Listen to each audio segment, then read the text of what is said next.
नमस्कार, मैं हूं अमित सिंह और आप देख रहे हैं फर्स्ट बिहार झारखंड।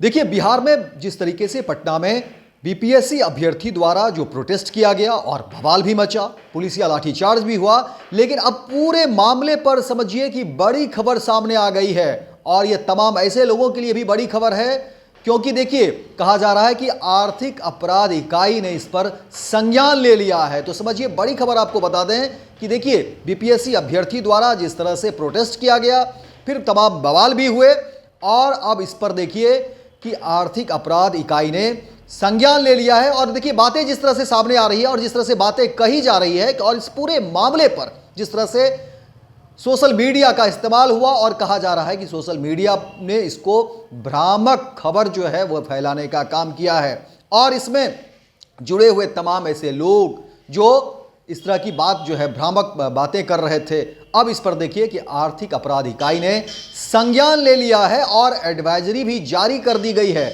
इसके अलावा देखिए, बड़ी खबर आपको बता रहे हैं कि कहा जा रहा है कि अब इस मामले पर साइबर थाने भी जो है वो देखेंगे पूरे मामले को।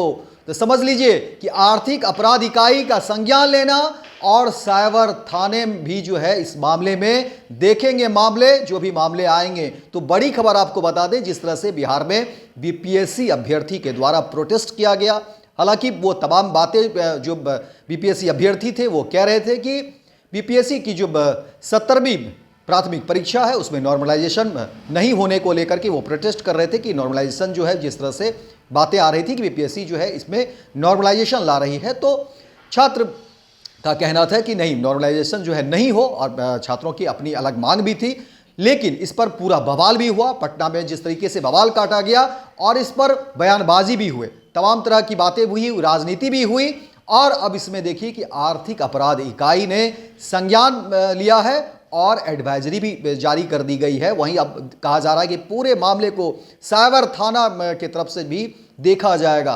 तो ये बड़ी खबर आपको बता दें, और ये खबर तमाम ऐसे लोगों के लिए है, चाहे वो बीपीएससी अभ्यर्थी हो या फिर इस पूरे मामले में सोशल मीडिया पर जिन्होंने खबरें चलाई, और कहा जा रहा है कि भ्रामक खबरें चलाई गई है, इस तरह की भी बातें अब सामने आ रही है। हालांकि कई सारे आरोप भी देखिए, हालांकि विपक्ष की तरफ से और सत्ता पक्ष की तरफ से बयानबाजी भी हुई, एक दूसरे के ऊपर आरोप और प्रत्यारोप का दौर भी शुरू हो गया था। इस पूरे मामले पर राजनीति भी खूब हुई, जमकर हुई, और इसमें एक दूसरे को लेकर कई सारी बातें कही गई। हालांकि फिर इसमें जो है जो बीपीएससी अभ्यर्थी तो थे ही, छात्र नेता भी उसमें उनकी भूमिका रही, और फिर शिक्षक भी जो है प्रोटेस्ट में शामिल थे। और ये तमाम मुद्दे पर कई सारी बातें भी हुई और पुलिसिया लाठीचार्ज भी हुआ, भीड़ तितर बितर हुई। और आपने देखा होगा कि पटना में किस तरह से जो है लोग जो है सो भाग रहे थे, छात्र भाग रहे थे, बीपीएससी अभ्यर्थी एक दूसरे का जान बचाने के लिए, और पुलिसिया लाठीचार्ज भी हुए। लेकिन अब इस पूरे मामले पर जो है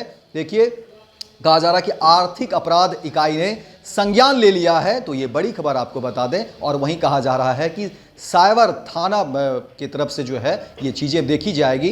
तो तमाम ऐसे लोगों के लिए भी ये बड़ी खबर है। और देखिए, जिस तरह के घटना चक्र रहे, क्योंकि अब पूरे मामले पर जिस तरह से सियासत भी हुआ, तमाम सत्ता पक्ष और विपक्ष की तरफ से अपनी अपनी दलीलें भी दी गई, बातें भी कही गई। हालांकि डिप्टी सीएम विजय सिन्हा का बयान भी आया और उन्होंने तो पूरे मामले पर कहा कि नहीं, ये प्लांट किया गया है। ये तमाम मामले पर भी उन्होंने कहा कि इस तरह की बातें तो थी ही नहीं, नॉर्मलाइजेशन की बातें थी ही नहीं, इसको जो है प्लांट किया गया है और छात्रों को भड़काया गया। लेकिन अब आर्थिक अपराध इकाई ने पूरे मामले पर जो है संज्ञान लिया है और एडवाइजरी भी जारी कर दी गई है। तो ये बड़ी खबर आपको बता रहे हैं। और देखिए, पूरा मामला आर्थिक अपराध इकाई ने एडवाइजरी जारी की। और देखिए, वहीं ईओयू ने कहा है कि विभिन्न सोशल मीडिया द्वारा परीक्षा को लेकर अफवाह फैलाई जा रही है, परीक्षा रद्द हो गई, जो पूरी तरह से गलत सूचना है। अब समझिए, यानी ये भी अफवाह फैलाई गई है कि परीक्षा रद्द हो गई है, लेकिन ऐसा नहीं है। बीपीएससी की तरफ से कहा जा रहा है कि इस तरह की बातें बिल्कुल भ्रामक है। और अब इस पर जो है सो देखिए कि आर्थिक अपराध इकाई ने संज्ञान लिया और कहा जा रहा है कि अफवाहों पर ध्यान ना दें, ऐसे जो अभ्यर्थी हैं वो अफवाहों पर ध्यान ना दें, वो अपनी पढ़ाई करें। और देखिए, इसमें कहा जा रहा है कि असामाजिक तत्वों के द्वारा जो है लोक सेवा आयोग के द्वारा आयोजित परीक्षा के संबंध में अफवाह फैलाने से इनकार नहीं किया जा सकता। असामाजिक तत्व जो है वह तमाम अफवाह फैलाने में लगे हुए हैं, लेकिन आपको जहां भी इसकी जानकारी मिले, आप जो है इसकी जानकारी साइबर थाने को दें। वहीं आपको बता दें कि कहा जा रहा है कि सोशल मीडिया पर भी जो है गलत इस्तेमाल हुआ है, भ्रामक खबरें सोशल मीडिया के जरिए जो है वो फैलाई गई है, चाहे वो एग्ज़ाम रद्द होने को लेकर के हो या तमाम इससे जुड़ी हुई जितनी भी बातें हैं उसको लेकर के भी कहा जा रहा है कि अगर आपको भी इस तरह की कोई भी जानकारी मिलती है तो आप जो है साइबर थाने में इसकी जानकारी दें। और अब आपको बता दें कि इस पूरे मामले में आर्थिक अपराध इकाई की भूमिका जो है बढ़ गई है और आर्थिक अपराध इकाई ने संज्ञान लिया है।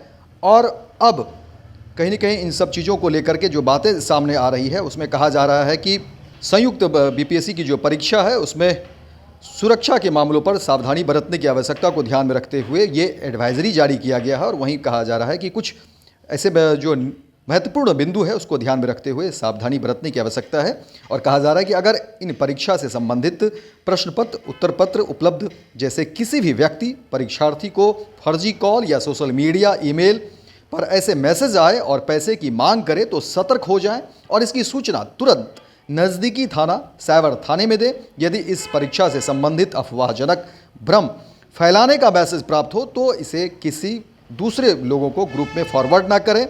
और अगर किसी सोशल मीडिया पर कोई प्रश्न पत्र, उत्तर पत्र वायरल करने की बात प्रकाश में आती है तो तुरंत पोस्ट करने के बारे में तथा सोशल मीडिया से संबंधित URL की सूचना संबंधित थाना साइबर थाने में दें ताकि इसकी सत्यता की तुरंत जांच किया जा सके और जो कुकृत्य करने वाले हैं उनका पता लगाकर त्वरित कार्रवाई की जाए। वहीं कहा जा रहा है कि इस परीक्षा से संबंधित आर्थिक अपराध इकाई बिहार पटना कार्यालय में सोशल मीडिया पेट्रोलिंग एवं मॉनिटरिंग यूनिट को भी जो है लगा दिया गया है। और वो नंबर भी हम आपको बता देते हैं कि ये जो मोबाइल नंबर जारी किया गया है वो आपको बता दें कि 8544428404 ये मोबाइल नंबर है, व्हाट्सएप नंबर है जिस पर आप जो है सो जानकारी दे सकते हैं। अगर इस तरह की कोई भी भ्रामक अगर बातें सामने आती है तो इस पर आप जो है जानकारी दे सकते हैं और इस पर तुरंत जो है कार्रवाई की जाएगी और ऐसे ठगी या जो भी इस तरह के लोग हैं उनकी गिरफ्तारी जो है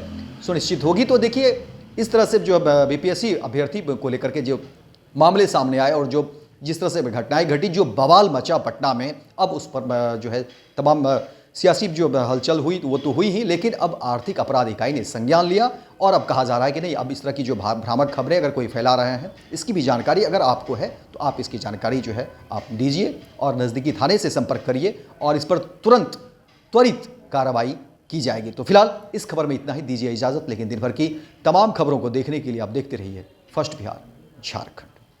पैनोरमा ग्रुप, जो सोचता है वो करता है। ये लो मुंह मीठा करो, आज मैंने अपना जॉब छोड़ दिया, अब हम पूर्णिया वापस जाएंगे। जॉब छोड़ दिया है? मतलब ये घर कैसे चलेगा? हम करेंगे क्या और माँ बाबूजी क्या बोलेंगे? इसलिए मैं एक और मिठाई का डब्बा लाया, अपने बिजनेस के लिए लोन अप्रूव हो गया। अरे लोन अप्रूव हो गया वो तो ठीक है, लेकिन पूर्णिया में हम रहेंगे कहाँ? अपना घर भी तो नहीं है वहाँ। इसलिए तो एक और मिठाई का डब्बा अलग से लाया हूँ। हमने पूर्णिया में घर ले लिया है, पूर्णिया के ई होम्स पैनोरमा में। पूर्णिया में पैनोरमा ग्रुप लेकर आए हैं ई होम्स पैनोरमा, बड़ा घर, आलीशान जिंदगी और अत्याधुनिक सुविधाओं के संग। अरे अरे, अब क्यों मुंह मीठा करवा रही हो? क्योंकि हम घर वापसी जो कर रहे हैं। घर वापसी की खुशी पूर्णिया में ई होम्स पैनोरमा के संग। ई homes panorama, luxurious lifestyle redefined.